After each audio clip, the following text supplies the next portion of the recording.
that there's no, I mean, I tell my clients, it's like, I don't care if you're up at 3:30 in the morning putting together a critical fix because somebody screwed something up.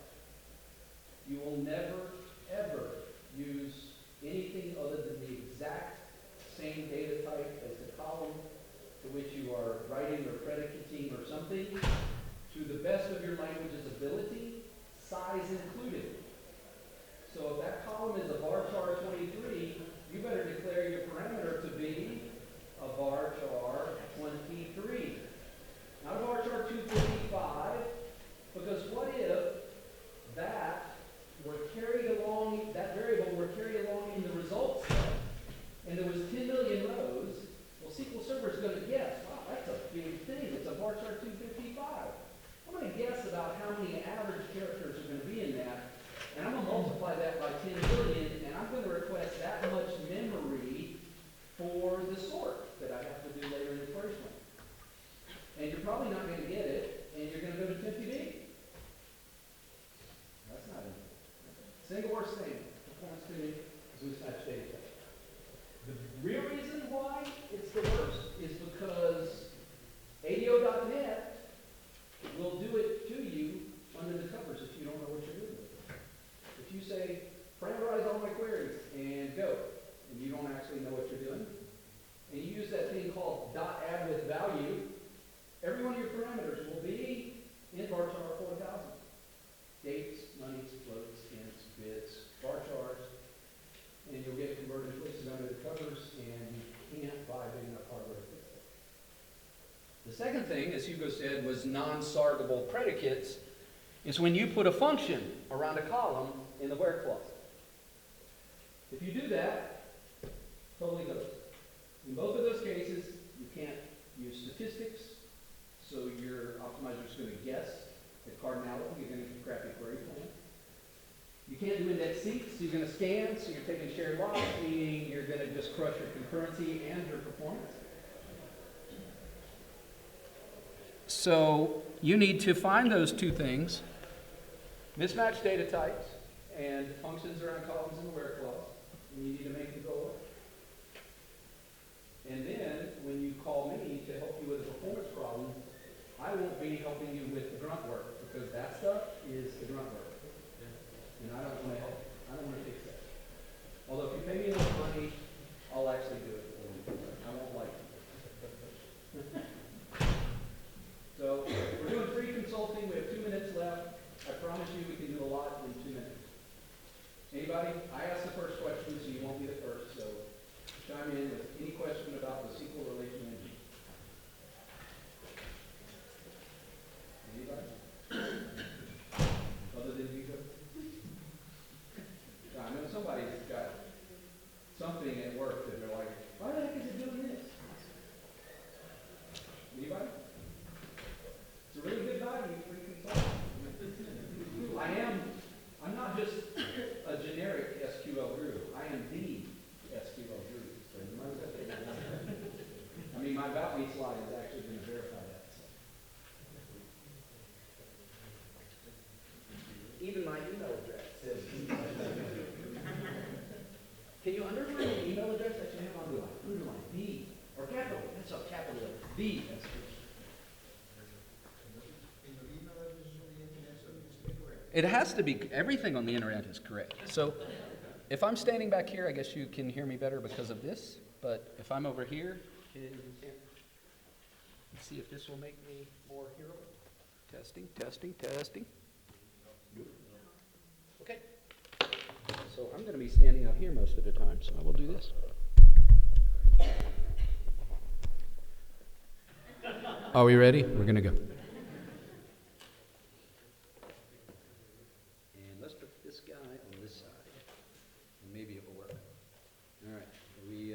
Are we officially started now? Okay, 50 minutes, not enough time. Oh my goodness. So here we go. And you know it works better if you turn the power on. So if you have seen the movie Pulp Fiction, you may get the Wolf reference. In that movie, there was a really big mess. And Winston Wolfe, suit and tie kind of guy, strictly hands-off. He was the gentleman they had to call in to tell them how to clean up the mess. And that's what I do with the relational engine. And unlike him, I actually can get in and get my hands dirty and do some real work. Contact information. And this, I think, is my 115th SQL Saturday as a presenter. So several times a year I get dinged for being cocky, so I changed world class to better than average, so hopefully they wouldn't ding me for that. And I still get dinged even after they see that, right? So think about that. They've done studies, and if you do the same thing for 10,000 hours, you're classified as an expert. So I'm kind of like a 5X expert. And that's just the SQL Server relational engine. It's not analysis services. And, you know, when I started with SQL Server, you installed it with floppy disks. And a 4,200 RPM drive was your enterprise, right? And you were happy to have it. So just really, really, really enjoy making SQL Server stuff go fast. And it's amazing. It really is amazing how good the product is. I've had my daughter, who's now 14, by the time she was 10, she had been to 13 SQL Saturdays with me. And I would always say, my daughter, who's sitting over in the corner reading a book, could take the install disk for SQL Server and go next, next, next, just like your admin did. And she could take that third-party install disk and go next, next, next, just like your admin did. And she has a database server with an application running on it, and it will just keep on doing the work for you. And it's extraordinarily good at it. And I've seen people do things to SQL Server that would just make you curl up in a fetal position on the floor, right? And we're going to talk about today a lot of the things that make SQL Server just horribly bad by default, because you create a server, you create a VM, you do some, and you just leave everything next, next, next. It's awful. But it will just keep on going. But the great thing is there's so many things. If you stop doing this, there's an order of magnitude. There's another order of magnitude. There's another order of magnitude, right? I mean, I've worked on systems with 20 to 60,000 transactions per second, steady state, 24/7, 365. Peak over 100,000 transactions per second. That was a standard edition SQL Server. If you do things right, the sky is the limit. If you don't do things right, you literally can't buy big enough hardware to get yourself out of the problems you can create for yourself, right? So I really, really love the mentoring part. I started tutoring in 7th grade, and I have been teaching, mentoring others personally and professionally ever since, including as a Navy officer and a trainer for the nuclear-powered Navy in the U.S. There's a lot of consultants out there that can come in and wave their magic wand and make stuff 1,000 times faster. It's actually really easy because people just they're not taught how to make really good applications. But not all of them can teach your staff how to be better at interacting with SQL Server for the whole time that you're there. I'm not a BI person, as I mentioned before. I know some really good ones, so if you need that, let me know and I'll hook you up. So again, it really is an awesome platform. Default everything, and as you'll see, there's some just horrifically bad stuff, and we're going to talk about more than just SQL Server as well, because it's got to run on a server, probably running on some kind of virtualization. God forbid it's running in the cloud, because it's just nasty up there, right? So if you need performance, concurrency, scale, your company is successful. You want to be successful. So your salespeople go out and they sell to the big fish. And you're running $20, $40 million a year in revenue, and you're ready for the big time. You get one shot at that. And if you screw it up because your duct tape and spit and rubber bands and entity framework code first data structures can't succeed when you put 30 times the amount of data you've got for all your existing clients and 20 times the number of concurrent users, last one out the door, turn out the lights. And I've had 2 clients that have got a hold of me in a panic that went out. One of them went completely out of business. The other was sold for pennies on the dollar because we simply couldn't fix things fast enough when they made that big leap, right? So don't let things get there before that happens, right? So brainstorming. So actually, we only got 50 minutes. I won't do this. Normally we have 60 or 75, and I let people throw things out, and then we see at the end how well you did. So, but just think about the things that you can think of now that are bad defaults and see how many of them that you hit as we roll through this. We're going to go pretty quick because of the time constraints. Do note that this deck, I've already uploaded it, so it's got a little download button. There's other things. My session I just did on tuning, the big three, is there. You can upload. You can pull any past SQL Saturday that's ever happened, which is some 900 of them now, and open up their schedule page. If it's something that you enjoy, it's got a download button. I mean, it's one of the best free resources online. Sadly, they still don't have it indexed or searchable. I've been trying for a long time to get them to do that. Not even keywords. So, disk configuration. 64K NTFS cluster size, and I just modified this yesterday, and my sequence is out of order there. This is an old deck, as you can tell, right? Back in the Windows Server 2003 days, you could literally give up 50% of your rotating disk's random 64K I/O performance. Think about that. 50% because of this silly 512 bytes physical sector alignment problem that Microsoft created, I don't know, 30, 35 years ago, right? Now, though, I still have clients big clients especially, they'll say, how much do you need? Oh, you're only going to put a gigabyte transaction log on this? We'll give you 2 gig and that's it. In newer Windows, if you create a 4 gigabyte or bigger volume, it will be sector aligned on a 1024K boundary and everything works fine. But if you create one smaller than that, it doesn't happen, right? And you give up I/O performance. This one is a freebie. If you go next, when you format the volume, you get the, quote, default, and it depends on how big the volume is. Mostly, it's going to be 4K. And that's a whole lot more little bits of fragments of files that the Windows file system has to keep track of in that 5 terabyte file you've got for your data warehouse to know. So 64K, lot of I/O in SQL Server happens that size or even bigger.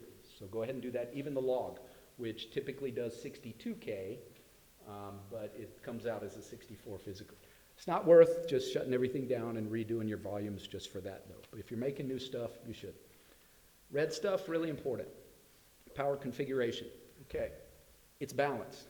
Everybody wants to put green on their, server and washing machines and all that stuff. You want your CPUs going as absolutely fast as they can go at every possible nanosecond that server is on, okay? Because modern cores do 3 to 5 billion operations per second per core. The billion with a B. If they're throttled, that is a stunning amount of non-work that is not happening on your queries. And it is just patently silly to do that. You got to put it on high power, and you need to dig into the details of that because many things inside a server or your laptop or your desktop can be turned off to save power. And I had a really, really tough issue to debug for a client once where their VM would just randomly, like on average it happened about every 10 to 14 days, the server would just disappear. They had Microsoft consultants come in, they had VMware consultants come in, and I went in for a performance review and they said, hey, we got this thing. I said, did you see if your network NIC can be turned off in your power mode? And it could. And every now and then it was just shutting down the NIC and the whole server would drop offline. Turn everything, nothing in your server should be turned off to save power. Don't forget the BIOS UEFI in the physical hardware. This is especially important if you've got a host machine that you're putting VMware or Hyper-V or something else on, okay? Nothing should throttle. And that double-digit performance gains in CPU in some situations. That's a really big deal, okay? Just had a client last week that really, really needed this, okay? That is a secret backdoor. You can do DBCC memory status. You can see that there is a separate little scheduler, I think it's ID 64, The DAC has its own scheduler. It guaranteed a slice of the server's pie no matter what happens. Almost no matter what happens. But unfortunately, it is not enabled for off-server access by default. Has anyone in here ever had a problem, a server so gummed up you couldn't even RDP into it? I have. What do you do then? Boop. Push the power button. If you push the power button, some stuff in memory may not get written physically and you could corrupt your stuff. That's bad enough, right? But the real problem is you've got no forensics anymore. It's all gone. So you can't possibly find out what happened to cause that situation, build a box around it so it doesn't happen again, right? The DAC, enable it for off-server access. Read up about how to use it because you don't want to be fumbling around at 3:30 in the morning because the server's hung and you're sleepy or hungover trying to figure some diagnostics out before you start killing things or pushing the power button. Okay? Really, really, really important. And I just had a client that needed this. They had to push the power button. Okay? It's insurance. We don't ever use, especially life insurance, but, it's there for a reason just in case. Database mail. It isn't enabled. And at least 50, probably 75% of every new client I go to for a performance review has jobs that are failing and they have no idea. And I tell them, it's like, hey, what is it? Like, oh, that's why we have to run this script every morning. Duh. I mean, yeah, but sometimes what's failing is backups. You know what else could be failing? CheckDBs. Worse yet, both of them could be failing, and you could have a corrupt production database and no backup to go back to, and that's a go out of business event, and I've seen that happen. And it's a shame, right? So it's not enabled. You need to get it enabled, right? It's very simple. Read the books online. It'll tell you how to do it, right? You have to do some special stuff so SQL agent jobs can actually use it, right? Read that part too. Right? You need to take this and go use it, this document, and look at every server you got, right? So you want fail-safe. Don't set up things. Big companies especially have really complicated pager schedules and all that stuff. You need to make sure that at least 2 people get every single notification that comes out of SQL Server. And I say 2 because you don't want the beer truck scenario where somebody runs into the beer truck and now what, right? Or they're on vacation or whatever. Okay? You need to set up alerts for various bad things. 17 and higher severity, those are really bad. And anybody know what those 3 are and why we should have alerts for them other than that guy? That is physical I/O corruptions, and you want to know right now that happened. Because if you don't, and you don't do DBCG check-GBs frequently enough, or at all, as we'll see later, you could go weeks or months with corruption that you don't really trip, or maybe you trip and it just throws some access violation, or gives you bad data. And then eventually it comes up and you can't restore because all your backups are too old, and that's bad. You want to know right now, so you can go investigate, and if you need to stop all action and restore till before it was bad, you can do that then. Minimize data loss. Okay? Clean up the tasks, right? Just last night I was in on a client and their database mail table was 4.6 gigabytes because they had not cleaned it up, and it will just grow forever. And that's not good, right? SP delete mail items and delete log. Don't just say run this and when you have a really big thing, because you'll just crush the server and fill up, maybe the drive or something, and that would be bad. You got to do it in little chunks. Backup compression, right? Remember what I said, 3 to 5 billion things per second per core? I will jump through extraordinary hoops to trade CPU ticks for anything else. The next fastest thing in SQL Server is main memory, and it is 1,000 times slower, right? So here we're trading CPU ticks to minimize the writes that we have to do, which is I/O in one way or another is behind probably 80% of all performance problems. Now it may not be directly related to that, Maybe because you got mismatched data types and you're scanning these 100 million row indexes, but it's still I/O. So used to be, we never saw CPU saturation for a decade or more because virtualization didn't hit the big time yet, and Moore's law said CPU power went like this, and the speed of I/O went up like this, even though the size of it went up more than exponentially. Right? So the CPUs were always overpowering getting data into them. Then virtualization came along, and you can run 120 servers and desktops on one host. Isn't going to run very good, but you can do that. And over-provisioning is one of the worst problems I see. I've actually turned down work. A consultant, bill by the hour. I said, I can't help you. Because the two questions I asked first, tell me about your data and tell me about your system. And I had a client say their data, it was a 1 terabyte data warehouse. And their system was a 2 virtual CPU, 8 gigabyte virtual machine. I'll be cocky and say, I'm really good at making SQL Server go fast. I couldn't help them. I said, go make a bigger machine and you may not need me. And guess what? They didn't need me. And I'm cool with that because there's an infinite amount of slow SQL servers out there for me to work on. Okay, sometimes you can have CPU saturation virtualized or up in the cloud. Everything's metered up there and everything's throttled and you can easily saturate CPUs. You can use third-party tools which can do other things, give you a GUI and point and click and stuff, restore, and encryption, different levels of encryption, blah, blah, blah. No maintenance. And yes, I've gone to numerous clients where they had no maintenance. Think about that. And then when I run CheckDB for the first time, I'm like, please, please, please, please. Because if I find a corruption, then we have to have a really unpleasant series of conversations and some more prayers to hope that they can actually recover, right? No maintenance at all. That's all you need right there.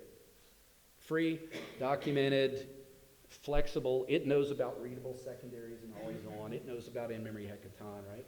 And Ola's a really nice guy too. So just use it. Do not use maintenance plans for doing maintenance, please. Especially for index and statistics maintenance.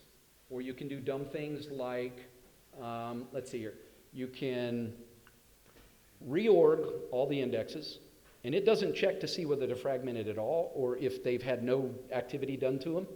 Reorg all of them, and then you can rebuild them all, and then you can update statistics. I've seen jobs that do it in that order. So the reorg moves pages all over the place, and if you're fragmented 98% or 99% because you use GUIDs as a leading column on an index, especially your clustered index, you got 99% fragmentation. And you can write a terabyte-sized transaction log for a 1 gigabyte database with huge fragmentation doing all the reorg pagey things, okay? So you get it all kind of better, but not really. That doesn't do anything with statistics. Then you rebuild it. So all that work you just did, you literally redo it again. And while you're doing that, you're creating 100% accurate full scan statistics. And then your last step is update statistics, which is going to be sampled. So you actually wind up with worse statistics. So, that's just silly. So got to use this. Never use that, especially for index and stats. Red, again, 4 megabyte initial size, 1 megabyte growth. So your terabyte-sized data warehouse that you just started out and you started putting data in it now has 1 million 1 megabyte little chunks spread all over your I/O system. There's no sequential I/O. And even SSDs have been benchmarked to be slower when they have severe fragmentation. Now, it's not nearly as bad as you get if the random, I/O from, moving the head and spinning it around. But that, almost every client I go to has databases, often all of them, that have that. And it's just silly. There's no free space in the database. And every so many seconds sometimes, you're pausing activity to add 1 megabyte and then continuing. Think about that. Can't be good. Okay? So if you do have that, right? Oh, log is 1 megabyte, 10% growth. So that has a double whammy. So you start out with 1 meg, and then a 10% growth is 1.1 meg and 1.2, and then so you wind up with a bunch of little teeny, and then they get bigger and bigger virtual log files, which fragment your transaction log, which, as Kimberly Tripp, write that down, Tripp, will tell you in her 2 seminal blog posts about how to optimize your transaction log configuration, will tell you a bunch of ELFs is bad for a bunch of reasons. So you probably want to go fix that. The other bad thing is, suppose you have a 70 gigabyte transaction log, right? And somebody begins a tran and does some updates and doesn't commit, they go out to lunch. Well, you can't flush any committed transactions from a transaction log if there's an open transaction. So you fill up your 70 gig, and it's got a 10% growth factor. 10%, 70 gig, drops it 7 gigabytes. So the SQL Server is going to stop all activity in that database. No DML, no insert, update, delete, no transaction logable activity because it's full. It's going to tell the OS, hey, I need a 7 gigabyte chunk for this file stat. And Windows is going to say, I'm on it. And it's going to, because it's a transaction log, even if you have instant file initialization enabled, it's going to zero out every bit of every byte of a 7 gigabyte chunk. And then it's going to give you the file so you can start writing into it. And the transaction log, it has to do that for recoverability purposes. It gets a run of zeros, that's it, it's done. Okay? That could take 12 minutes in the cloud because 500 IOPS per gigabyte per volume size. And if you're already trying to do 3,000 IOPS and now you want to try to write 7 gigabytes of bits of zeros, pack a lunch. Timeouts happen, everybody starts freaking out, right? Bad stuff. Okay? Now, if you make a database that's in full recovery mode and you don't back up a full backup first, you're not even in full recovery. The transaction log stuff is not doing what you think it is. But you got to go read Kimberly Tripp's blog posts. I don't even memorize this stuff. Just go look at it and get your transaction log set properly according to her guidance. If you have severe fragmentation, and you probably do, it will help your I/O out if you make a little project to get rid of it. And there's a number of ways that you can do that. But auto growth will no longer be allowed to manage your file sizes. I don't care what you set it to, auto growth should be a mistake. The salespeople sold to somebody and they added 10 years worth of historical data to your big database. That is a mistake because they didn't communicate properly, right? Look out 12 to 18 months. Trend your I/O growth, indexes included, all that stuff, boom, make it that big right now. Free space is good because then you can actually lay stuff down sequentially on disk if you do index rebuilds or bulk loads or things like that, and sequential I/O is always better. Okay? Oh, hey, there's the Kimberly Tripp reference. TempDB configuration. That's poppycock. Don't do that. Right? The premier field engineers of the CAT team might say, hey, we did that for this particular situation. It was awesome. Well, 3 things you should always ask yourself if you read an online resource. 1, who wrote it? Because there's some stupid people writing stuff about SQL Server up there, right? About everything, right? 2, when was it written? Because something Paul Randall said was the best thing since sliced bread 15 years ago could be patently bad advice on modern hardware and modern editions of SQL Server. Right? The last one, some people think about 1 or 2 of those. The other one, does it apply to my system? Because the CAT team, they were playing with a system that wasn't the top 1%. It was the top 1% of the top 1% of the biggest and baddest SQL servers in the world. So their system had 128 physical cores, 6 Fusion I/O cards, and 2 terabytes of RAM. That's probably not your system. If it is, take a business card and I'll give you a big discount just so I can say I got to play on that kind of system, right? So maybe 1 file per for physical cores, no more than 8. And you know what they did in 2016? This was such good advice. They actually baked it into the setup. They will look at the number of cores you have, and they will give you that number, the quote appropriate number of files. Now, in my experience, and I play with mostly tier 2 through N, but I do have some big clients, I rarely see the TempDB allocation problems that everybody says, oh, we got to have multiple files because we're creating it. I don't see that much. I mean, I've seen it less than this many times in real life. Others, they see it like every day. I don't know what the situation is.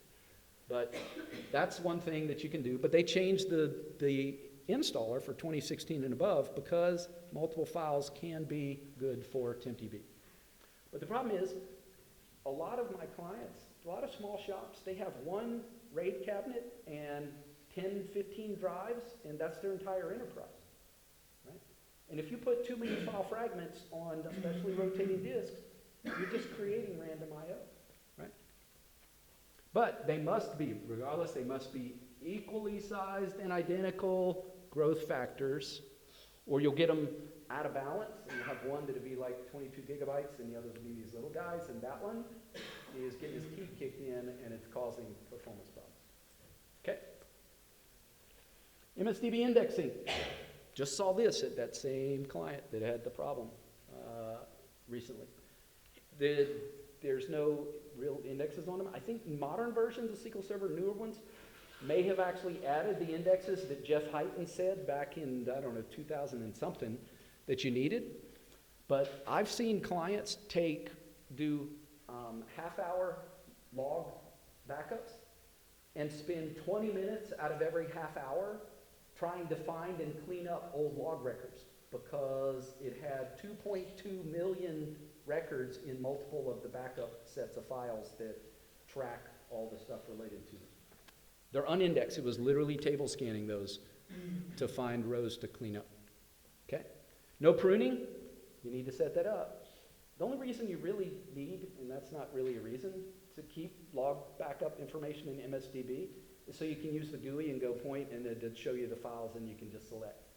Please don't ever restore a database by doing GUI stuff. You can use it to like set it up, but go make sure that all the little I's are dotted and T's are crossed because Management Studio has bugs in it and you don't want to screw up a database restore because some bug got you information that you really didn't need. But you definitely want to prune this, and there's some jobs you can set up to do that. And without the indexes, it really hurts. And Jeff Heighton, 2008 is when that was done. Okay. So if you're in my last session, you heard me talk about everybody has too much parallelism going on in their servers right now. And the reason? Remember Moore's Law? Right? I mean, one core can do 3 to 5 billion operations per second. That's a lot of work. It's just stunning compared to, it's many, many, many orders of magnitude faster than it was when the cost threshold for parallelism number of 5 was picked. Somebody just pulled it out of his butt like 20 years ago. I mean, literally, that's what it was. It was just a number. They said, let's make it 5. And it's a unitless number. It doesn't represent anything. It's not time. It's not CPU. It's a number. And because of the power of modern CPUs, we all have too much parallelism going on. And it takes work to break up a set of rows into multiple threads and then manage them along multiple things doing the same work and then to join them back together, sometimes multiple times in one big plan. And to do that for a query that costs 5.2 is just silly. Plus, all the overhead of computing query plans that cost more than 5, that are parallel, because they might be lower than the good enough, quickly enough query plan that the optimizer picked as a serial plan. So, got to change that. No hard and fast rule, but if you don't have any other information, start with those and then probably go up from there. Monitor for, bad parallelism on your box, and just because you have a lot of CX packet weights does not mean it's bad parallelism. But I promise you, if you've got these defaults, you have too much going on, and it will slow things down. Right? Adam Mechanic, if you do big data warehouse stuff, and Paul White also, they did some really, really amazing stuff on how to encourage parallelism and good parallelism, not just random stuff. Right? So this is the single most important thing, or excuse me, single most interesting thing I've seen in SQL Server in 50,000 plus hours of doing it. And I want you to think about what that means. I don't think we'll get time to talk about it, but I'll be around afterwards and maybe you can ask me. Max degree parallelism, 0. Use all the cores you want. I can write one query and crush almost every SQL server in existence, right? Just a bunch of Cartesian product, max DOP, use all the cores. And remember, that's not per the whole query plan, that's per zone of the query plan. You can have 8 CPUs and see 24 threads running right now because there's 3 different parts of the query that are all running at the same time and they all can use 8 threads. So we're letting the vice president who has read access to your stuff, unfortunately, who's writing some god-awful query who hits the last 15 years worth of data, kill your order entry system. And if people take too long to see your stuff and buy your stuff, what are they going to do? They're going to go buy it from your competitor, right? So this is too much. Don't let it eat the box. But it also can lead to a bad thing called NUMA remote memory access, or non-local memory access. Okay? NUMA nodes, memory banks, tied to cores, very fast if you hit your core's memory, and really relatively slow if you have to go across. So if you set your NUMA node, your max DOP to no more than the physical, not hyper-threaded, physical cores on a NUMA node on your box, you're going to encourage local memory access. Right? Plus, you're going to keep these big honking queries from eating your box. All right? So that's pretty important. Now, there are multiple other ways in which you can override the max DOP up and down. If you're on Enterprise Edition, you got the resource governor. And in individual queries, you can specify option max DOP. And you might want to do that because this report really needs to run as fast as possible. Just make it 0. Take the box, I don't care, it's got to go. Or that vice president, you tell him he has to put option max DOP 1 or 2 on every one of his queries so that he doesn't crush the box. Okay? You can go up and down, and there's reasons for both. Max server memory, it's 2 bajillion gigabytes, right? And it will take too much, even after 2012 when they rewrote the memory storage subsystem. Okay? There's various formulas. I mean, Jonathan Casillas, and there's some others that say allocate this much free space for whatever, but you just need to know your system and you need to look at it, right? Everything that's on there, then Windows and antivirus and you're running analysis services and the app itself, whatever you're running, they all take RAM and you need to know how much it is. Look for physical paging on the server and set this appropriately. But the biggest thing is you need to have at least as much RAM as your edition of SQL Server can access, plus a lot, so that SQL Server never ever gets a single byte taken from it. And they're actually called stolen pages. If you do DBCC memory status, it says stolen pages. If you need it for a hash bucket, or you need it for a query plan, or all these many other things that use memory, right? So if you've got a standard edition SQL Server and it is 2012 or before, that's 64 gig. That's all you can access. But don't make a 64 gig server. Make it 96 or 128. And now all the other stuff has all that memory to play with, and SQL Server never gets a byte stolen. If you're on 2014 and after, the standard edition limit is 128. That alone is a reason to upgrade off of 2012, because you just made a 100% increase in your ability to access data at microsecond time scale. And for a lot of people, it's like buying a new server, right? Especially if your data size is between 64 and 100 or 200 gigabytes, because most of it then is going to sit in memory. And you're going to have some room for that TempDB stuff, like sorts and group bys and stuff and hashes that you don't want to go down to TempDB. Okay? Lock pages in memory. It's a he said, she said kind of thing. Most people, the guidance I know of is it's a good thing to do. There used to be a trace flag. You could actually enable it in the standard edition. Do you know, Hugo, did they change that? Okay. Okay. But read up on it if you want to do it. Right. If you do it wrong, you can just do bad things, right? Tools, if you don't know how to use them, are going to be, can be bad. Optimize for ad hoc workloads. Almost everybody should have this on. Paul Randall said so, and that wasn't 15 years ago either. So in this day and age of ORMs, is anybody using Hibernate or any framework that will admit it? Okay. Anybody wish they didn't? I know that guy. He's like, he raised his hand like this. Oh my God. Yeah, don't use those. Just seriously. But chatty apps, cursor apps, those kind of things, those query plans can be, not the cursors, but the chatty apps, or they're ad hoc. If you change a single space between this execution and then you're in Management Studio and you hit the space bar by mistake and you hit F5 again, it gets a different query plan. Because the first thing it does is hash the text, and one space makes that hash and that hash be different. So anything that changes like a variable or an increment, like ID equals 1, ID equals 2, ID equals 3, and those are all strings, like you get from a lot of stuff, they're all going to have different query plans. Query plans can be tens of megabytes in size. Remember the stolen page thing?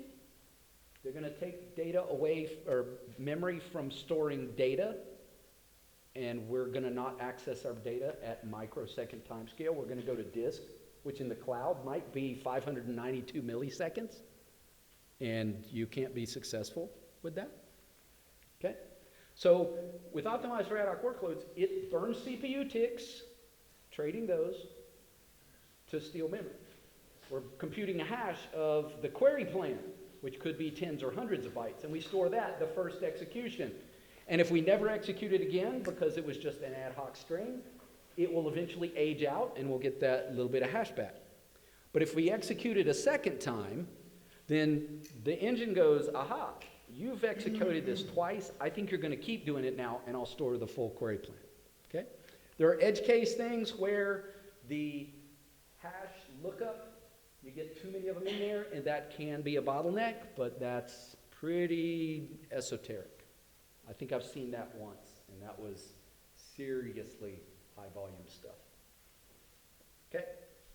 SQL Mag, that is Paul Randall saying that you should probably turn this on. Instant file initialization, magic bullet, and not just in production. This works on your dev and your test and your laptop and your QA and all that stuff too. So remember what I said, if you get that 10% log file, it has to be zeroed out? Well, if you just default everything, every file chunk that SQL Server tells the operating system it needs will be zeroed out by the operating system so that it will be a, quote, secure file chunk. Right? So think about it. You have a growth increment of 1 gigabyte for your data file. It says, hey, I need more space. Windows says, stop. I got to zero out all these bits. And that's a lot of write activity, which is slow, and it could take a while. If you say instant file initialization, though, it says to SQL Server says to Windows, just give it to me. I don't need that secure stuff. Right? And the reason they made it secure was because if you open up a hex editor on SQL Server and you can open up the file chunk that was just created and given to you, you can see the old bytes that were in place. I submit to you that if someone is opening a hex editor on your SQL Server, they already own you, and you have much worse problems to deal with from a security perspective, right? So that's the biggie, that's the freebie. You restore your 1.5 terabyte production system onto your dev system, and it takes 4.5 hours. Because when you restore a database, SQL Server says, I need a chunk this big. And Windows will zero it out unless you have instant file initialization on. Then you have to write the actual restore down. It can be more than double the time. So that's a freebie, right? Now, if you do, it's very simple, SE manage volume name for the SQL Server service login account. Don't have local system be your permission thing for your SQL Server, please, right? Privilege, least privilege, we want to be secure in that manner, right? So use that. T-logs are always zeroed, which we mentioned. Trace flags, 3226, should always be on. I don't know why they still have that. It literally writes a backup success message in your error log every time a database is backed up. So if you have 592 databases and you're doing a transaction log every 15 minutes, that's a lot of backup. I backed up this database successfully. I backed up this. You can't use your log file to find actual problems. And just opening it up takes forever. Okay? So turn that one on. 1117, 1118, TempDB allocation stuff. That's our first line of defense. It was so important, they actually baked it into the engine. 2371, auto update stats. Where are we at on time here? 10 minutes? Thank you. So, note the name here, SAP on SQL Server. That trace flag literally has SAP's name on it. Because SAP was an 800-pound gorilla client of SQL Server.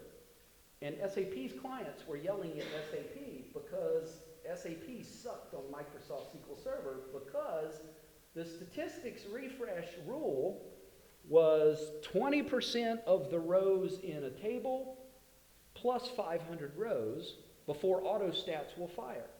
So consider a 100 million row table. You need to update 20%, that's 40 million rows plus 500 before autostats will take a look and tell SQL Server's optimizer that for the last 4.5 months, we've been doing all kinds of stuff, but you've had no idea.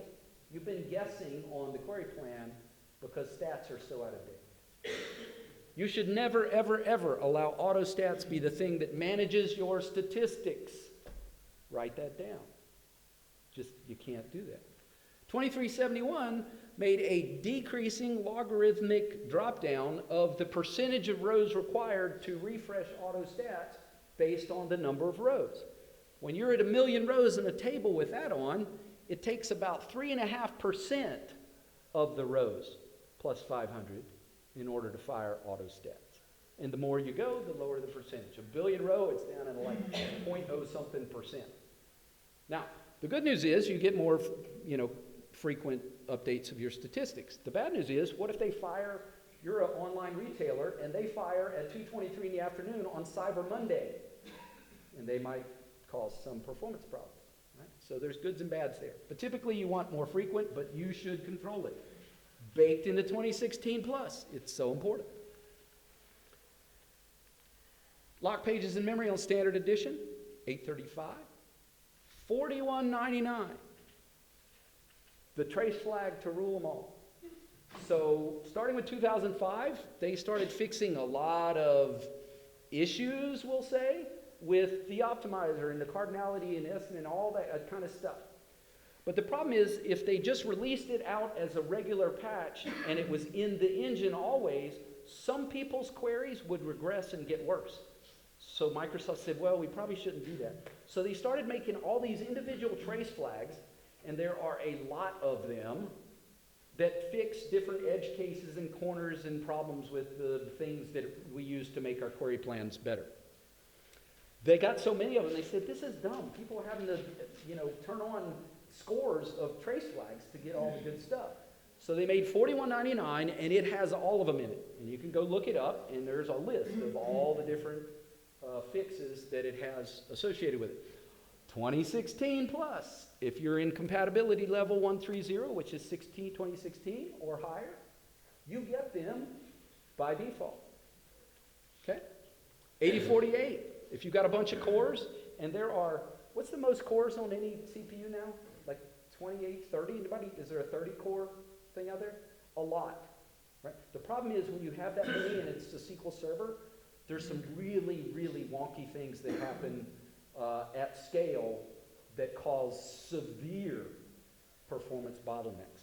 Some of them have been fixed in the engine, especially 2016.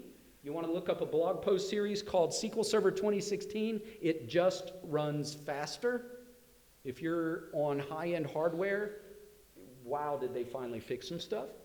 But that makes soft NUMA, which is another thing that they turned on and by default, do some stuff with all these multi-core, more than 8 per CPU.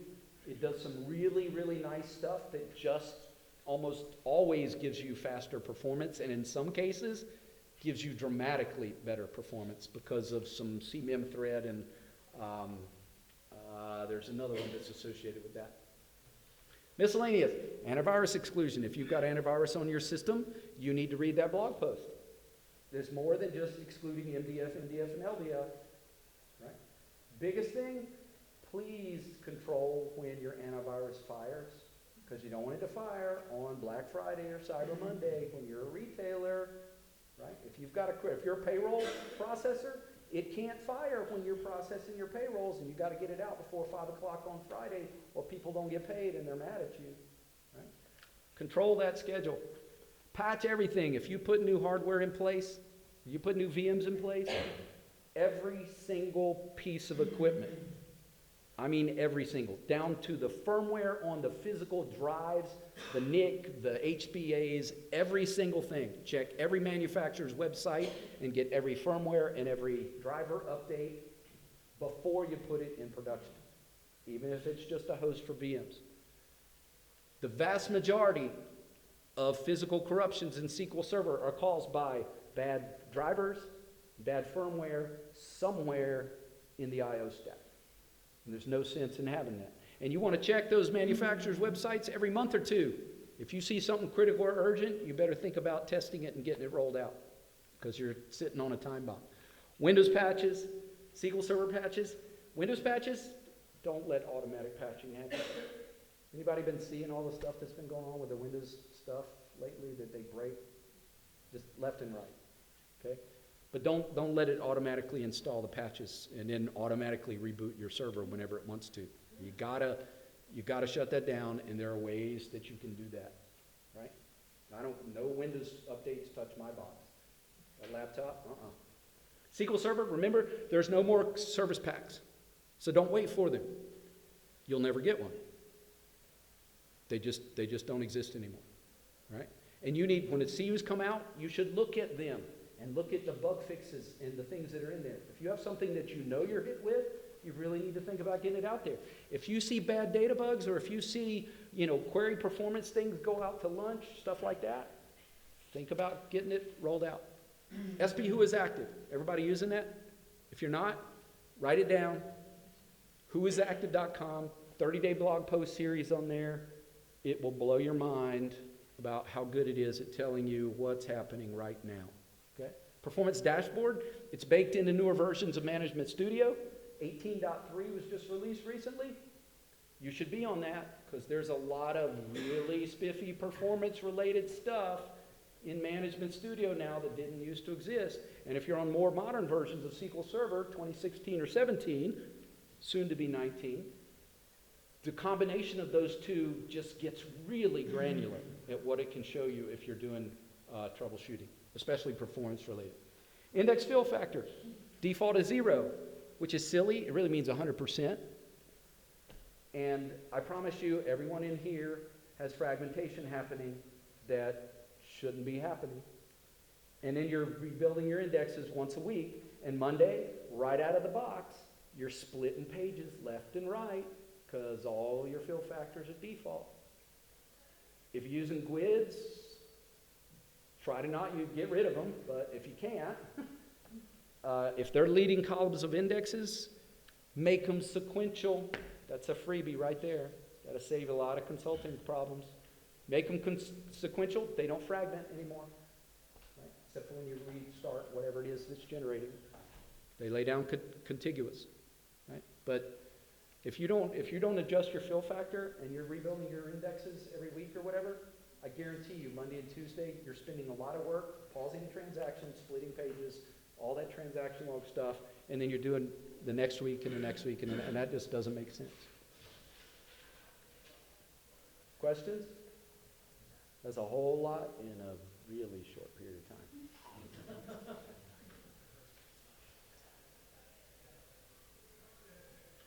All right, so now any questions? Relational engine? Remember, I asked the first question before, so you won't be the first. Oh, cost threshold for parallelism set to 0. Here we go. How much over are we? 1 minute, okay. You want to sit down for this. This is cool. All right.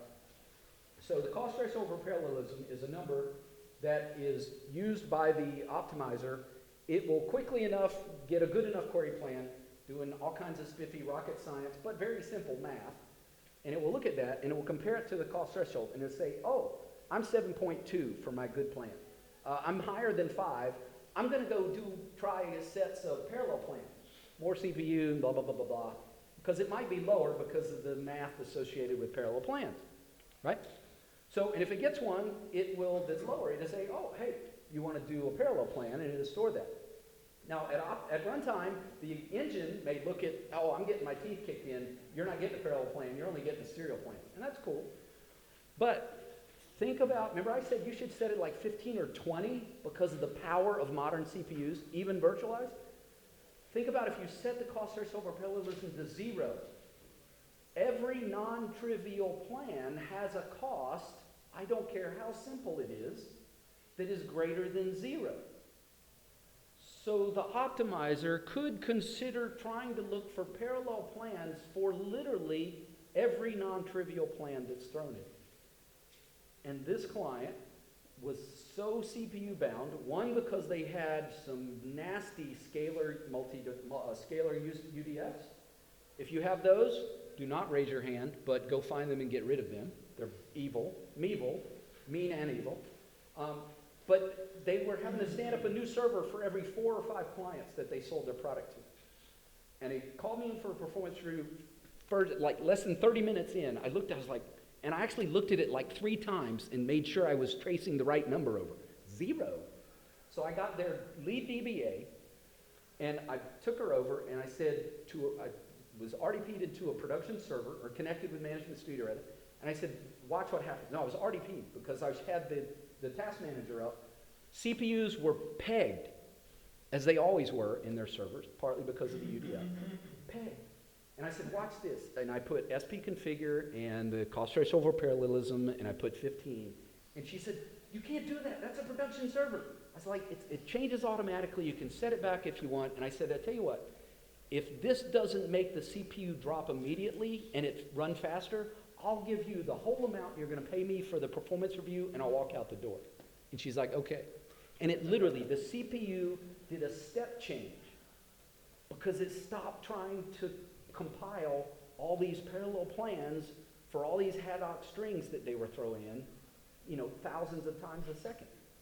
So that's what happens when you change something and you don't really know why you're changing it and what it's going to do.